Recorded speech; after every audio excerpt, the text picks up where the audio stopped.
Please welcome a man whose life work has become a shield for the vulnerable around the world.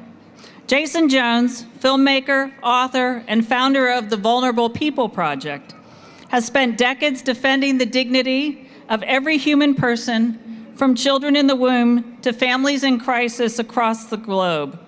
His courage, his storytelling, and his relentless advocacy have inspired countless people to stand up for life. Please join me in welcoming a powerful voice for the voiceless, Jason Jones.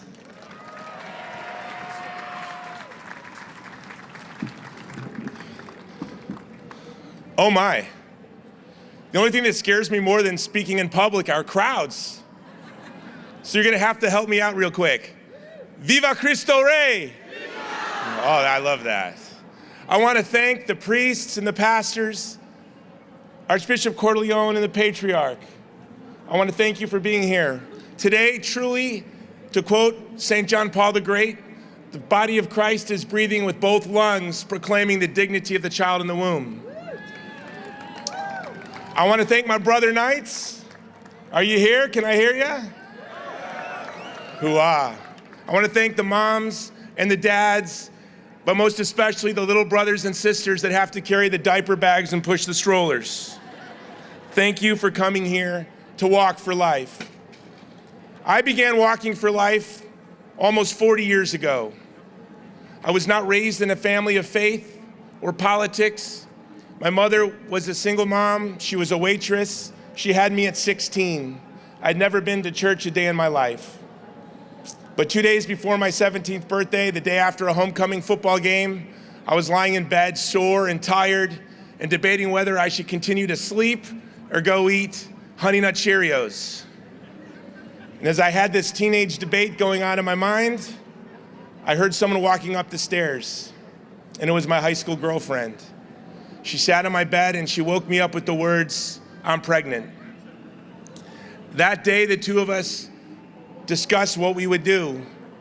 And we decided that we'd be a family and raise this child. And I knew of a program where I could join the Army on my birthday because a friend just did it. So on my 17th birthday, I went down to the recruiter's office. He looked at me in my leather jacket and I was clean cut, and he said, "You don't qualify for this program, it's for troubled youth." And I told him, well, you know, out of 565 kids in my class, I'm last. And I had 80 hours of detention last semester. And then I told him some things I won't tell you, and he looked concerned and he said, "I think you may be overqualified for this program." But he gave me a sheet of paper and we went through the paperwork, and my mother signed it. My principal looked at it and said, "If I sign this, I'll never see you again." And I said, "Yep." So she signed it, and off to basic training I went. And I'll never forget being a 17-year-old lying in bed, and I said, if I double my age, I'm 34, and I'm already a father and a soldier. How lucky can I be? But a few days before I was to graduate, I got a phone call. And I couldn't believe my 5'2", 100-pound girlfriend could hide the pregnancy this long. But on this Sunday morning, I went and answered the phone, and she was crying like I had never heard anyone cry. And all I can say is that her soul was crying. And she said, "I'm sorry, I'm sorry, I'm sorry, it wasn't me." And then her father grabbed the phone and he said, "I know your secret and it's gone. I took Katie to get an abortion." She suffered a forced third trimester abortion. I did not know that in our country it was legal to destroy the child in the womb from biological beginning to birth, until I found out that my daughter was destroyed in the womb. We know she was a girl because the abortionist said after the quote procedure, "By the way, you had a little girl." I've been walking since then. And I remember when I told my friends and my dad and my peers when I was in the Army or in college, one day we're gonna end abortion. And they said, "You're naive, you're crazy, Roe v. Wade is the law of the land." Well, let's just say this. We are in beautiful San Francisco, and we are in beautiful post-Roe America. But I went on X today, and we are grateful for the overturning of Roe. But there's a debate, as always, raging on X. You should be satisfied with the overturning of Roe v. Wade. Roe v. Wade was enough. Roe v. Wade was a modest first step into a culture of life. All of us share one thing. C.S. Lewis said that God must have put a veil before our eyes, because if we could see each other for our grandeur and dignity, we would fall to our knees and worship each other as we walked through the streets. I think in the pro-life movement, we don't have that filter. When we look at the human person, we are in awe. We are mesmerized.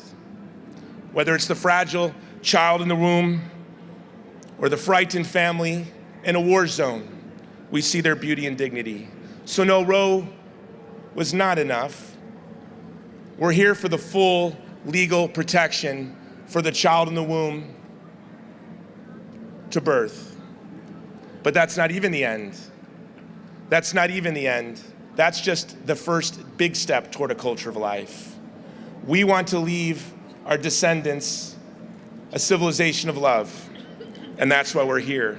I love that flag. It says 76. Well, now it doesn't. Come this way, blow back.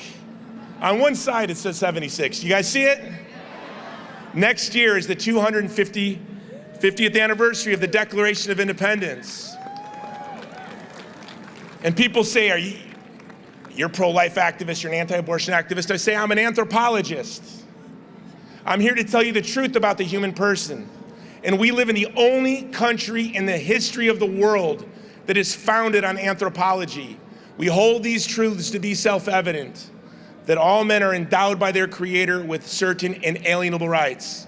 And the Founding Fathers said that it was self-evident, and it is evident, but it became evident to the human family through the gospel of Jesus Christ and Christian revelation.